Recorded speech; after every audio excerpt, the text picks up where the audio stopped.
नमस्ते। कभी-कभी हम सोचते हैं ना कि एक अच्छे तोहफे का असली मतलब क्या होता है। आज हम इसी सवाल का जवाब ढूंढेंगे कृष्ण और सुदामा की एक बहुत ही प्यारी कहानी में। ये कहानी सिर्फ दोस्ती की नहीं, बल्कि भक्ति और देने के असली मायने भी समझाती है। तो कहानी के दो मुख्य किरदार हैं और दोनों बचपन के दोस्त। लेकिन उनकी दुनियाएं जमीन आसमान का फर्क था उनमें। एक तरफ थे द्वारका के राजा भगवान कृष्ण, जिनके पास सब कुछ था, और दूसरी तरफ थे सुदामा, एक बहुत ही साधारण गरीब ब्राह्मण। तो होता ये है कि सुदामा की गरीबी ना अब हद से ज्यादा बढ़ चुकी थी। परेशान होकर वो एक फैसला लेते हैं कि वो अपने पुराने दोस्त कृष्ण से मिलने द्वारका जाएंगे। उन्हें क्या पता था कि ये सफर उनकी पूरी जिंदगी बदलने वाला है। पर एक दिक्कत थी, एक बहुत बड़ी उलझन, कि वो अपने दोस्त से मिलने तो जा रहे हैं, लेकिन खाली हाथ कैसे जाएं? और वो भी कोई आम दोस्त नहीं, द्वारका के राजा। और भला एक राजा को क्या तोहफा दिया जा सकता है, खासकर तब जब देने के लिए कुछ हो ही ना। तो ऐसे में उनकी पत्नी ने घर में जो कुछ भी था वो लाकर दे दिया। जानते हैं क्या था वो? बस मुट्ठी भर पोहा। मतलब एक बहुत ही मामूली सी चीज, लेकिन उसमें उनका सारा प्यार और श्रद्धा थी। और बस सुदामा को यकीन हो गया कि तोहफे की कीमत से ज्यादा जरूरी है उसके पीछे की भावना। उन्होंने उस पोहे को एक छोटी सी पोटली में बांधा और अपने सारे शक को पीछे छोड़कर अपने दोस्त से मिलने उस लंबे सफर पर निकल पड़े। तो सुदामा द्वारका तो पहुंच गए, लेकिन जैसे ही उन्होंने वो आलीशान महल देखा, उनकी हिम्मत जवाब देने लगी। एक तरफ वो फटे पुराने कपड़ों में और दूसरी तरफ महल की वो चमक दमक। वो फर्क इतना ज्यादा था कि वो थोड़ा सहम गए। महल के पहरेदारों ने तो उन्हें अंदर जाने से रोक ही दिया, लेकिन जैसे ही कृष्ण के कानों में अपने दोस्त का नाम पड़ा, वो सब कुछ छोड़कर सिंहासन से उठे और नंगे पैर ही दरवाजे की तरफ दौड़ पड़े। सोचिए, एक राजा अपने गरीब दोस्त के लिए। और फिर जो हुआ वो देखने लायक था।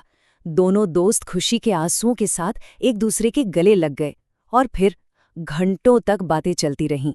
अपने बचपन की, गुरुकुल की वो सारी पुरानी यादें ताज़ा हो गईं, जब वो साथ में खाते थे, खेलते थे और एक दूसरे का ख्याल रखते थे। लेकिन उस शाही महल की शान शौकत के बीच सुदामा को फिर से अपने उस छोटे से तोहफे पर शर्म आने लगी। वो जो पोटली लाए थे ना, उसे वो छिपाने की कोशिश करने लगे। पर कृष्ण से भला क्या छिप सकता था?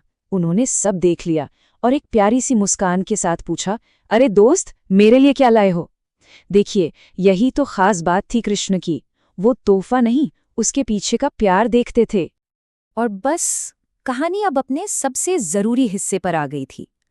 वो पल जब उस छोटी सी पोटली का राज खुलने वाला था। एक ऐसा पल जो सब कुछ बदलने वाला था। कृष्ण ने बड़े प्यार से वो पोटली ली, उसे खोला और एक मुट्ठी पोहा लेकर खा लिया। और खाते हुए क्या बोले जानते हैं? वाह, ये तो मेरी जिंदगी का सबसे कीमती तोहफा है। और ये सिर्फ कहने की बात नहीं थी, उनकी आंखों में वो खुशी साफ दिख रही थी।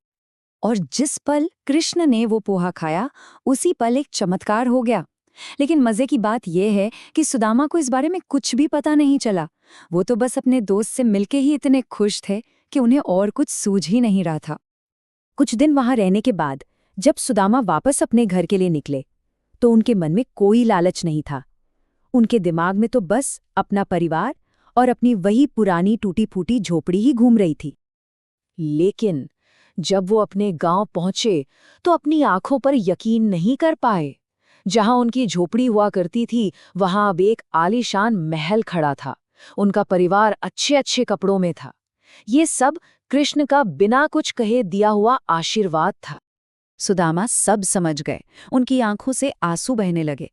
लेकिन ये दौलत मिलने की खुशी के आंसू नहीं थे। ये उस प्यार और उस सच्ची दोस्ती के लिए थे जो उनके दोस्त ने उन पर लुटाई थी।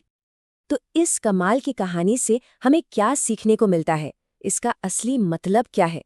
असल में यह हमें एक बहुत गहरा सबक सिखाती है। सबक ये है कि सच्ची श्रद्धा या सच्चा प्यार इस बात से नहीं तौला जाता कि आपने क्या दिया या कितना दिया, बल्कि इस बात से कि आपने कितने सच्चे दिल से, कितने प्यार से दिया। और आखिर में ये कहानी हमारे लिए एक सवाल छोड़ जाती है कि किसी भी तोहफे को, किसी भी भेंट को सच में कीमती क्या चीज बनाती है? उसकी कीमत या उसके पीछे की भावना? इस पर सोचिएगा जरूर।